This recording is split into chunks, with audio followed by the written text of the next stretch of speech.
এতদিন পর ওবায়দুল কাদের মুখ খুললো, কিভাবে লুকিয়েছিল সেই প্রসঙ্গে কথা বলতে গিয়ে জানালো ছাত্র জনতা তার সঙ্গে সেলফি তুলে তাকে পালাতে সাহায্য করেছে। ভাই আরো কি কি যে তিনি বলেছেন, পুরোটাই যেন একটা নেট দুনিয়ায় এখন চরম বিনোদন। ভারতীয় এক গণমাধ্যমে সাক্ষাৎকারে তিনি যা বলেছেন সেটাই উল্লেখ করছি এখন। তিনি জানান, ছাত্র জনতার অভ্যুত্থানে আওয়ামী লীগ সরকারের পতনের দিন 5 ঘন্টা বাথরুমে লুকিয়েছিলেন। তিনি বলেন, সে সময় আমি খুব ভাগ্যবান, সেদিন আমার বেঁচে থাকার কথাই ছিল না। তিনি বলেন, আমি সংসদ এলাকার নিজের বাসাকে এড়িয়ে পার্শ্ববর্তী আরেকটা বাসায় আশ্রয় নিয়েছিলাম, কিন্তু খুব অবাক হয়েছিলাম এই বাসাতেও লোকজন ঢুকে পড়েছিল, বিভিন্ন জিনিস ভাঙচুর করছিল। ইভেন ভয়ে তিনি পরবর্তীতে তার স্ত্রীকে নিয়ে বাথরুমে লুকান এবং 5 ঘন্টা লুকিয়েছিলেন। এক পর্যায়ে টের পান যে বাথরুম ভেঙেও লোকজন ঢোকার চেষ্টা করছে। তার ওয়াইফ ভিতর থেকে বলছিল তিনি অসুস্থ, সবাই যেন চলে যায়, বাট লোকজন বাথরুম ভেঙে ঢোকার যখন হুমকি দেয় তখন ওবায়দুল কাদের তার স্ত্রীকে বলেন দরজা খুলে দিতে। ওবায়দুল কাদের বলেন, এরপর দরজা খুলে দিতেই দেখি 7-8 জন ছেলে, তাদের দৃষ্টিভঙ্গি ছিল বেশ রাগী রাগী। হঠাৎ তারা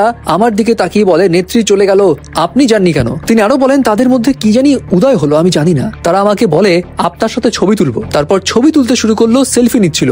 এই ছাত্রদের অনেকেই হয়তো আমাকে চিনত, কি কারণে যে তাদের এমন রাগী রাগী মনোভাবটা নিমিশেই শীতল হয়ে গেল বুঝতে পারলাম না। তিনি বলেন, তাদের মধ্যে একটা গ্রুপ চেয়েছিল আমাকে রাস্তায় সেনাবাহিনীর হাতে তুলে দিবে, আবার কেউ কেউ বলছিল জনতার হাতে তুলে দিবে, এবং এগুলো শুনে মানসিকভাবে আমি অনেক ভেঙে পড়েছিলাম। তিনি আরো জানান, এরপর যেটা হলো, একটা শার্ট দিল তাকে, একটা লাল পতাকা শোভিত ব্যাচ লাগালো, মুখে মাস্ক পরিয়ে তাকে হাঁটতে হাঁটতে সংসদ এলাকা থেকে বড় রাস্তায় নিয়ে আসলো। এবং ওবায়দুল কাদের জানান, তিনি খুব অবাক হয়েছিলেন, ওখানে কোনো গাড়ি ঘোড়া ছিল না, কিন্তু হঠাৎ করেই একটা ইজি বাইক আসলো। ছেলে দুটো তাকে এবং তার স্ত্রীকে নিয়ে সেই ইজি বাইকে উঠলো এবং রাস্তায় রাস্তায় অনেক চেক আপ ছিল। সেখানে এই ছেলেগুলো বলতে লাগলো, আমাদের চাচা চাচি অসুস্থ, প্লিজ ডিস্টার্ব করবেন না। এবং এই করে করে তারা অনেক দূর নিয়ে গেল, একটা জায়গাতে আশ্রয় নিলাম। তখন ওবায়দুল কাদের বলেন, আনএক্সপেক্টেডলি আমি বেঁচে গেছি, দিস ইজ দ্য ইম্পর্টেন্ট। এরপর তিনি সেই ইন্টারভিউতে এটাও বলেন, তিনি বাংলাদেশে প্রায় 3 মাসের মতো লুকিয়েছিলেন এবং 3 মাসের মতো যখন তিনি দেখছেন যে আস্তে আস্তে সবাই অ্যারেস্ট হয়ে যাচ্ছে, তখন তিনি একটু ভয় পাচ্ছিলেন। তার দুশ্চিন্তা হলো যে তাকে তো অনেকগুলো ওষুধ খেতে হয়, এই ওষুধগুলো খাওয়াবে কে? যাই হোক, এখন ওবায়দুল কাদের যা বললেন এই কথাটা কতটুকু ভরসাযোগ্য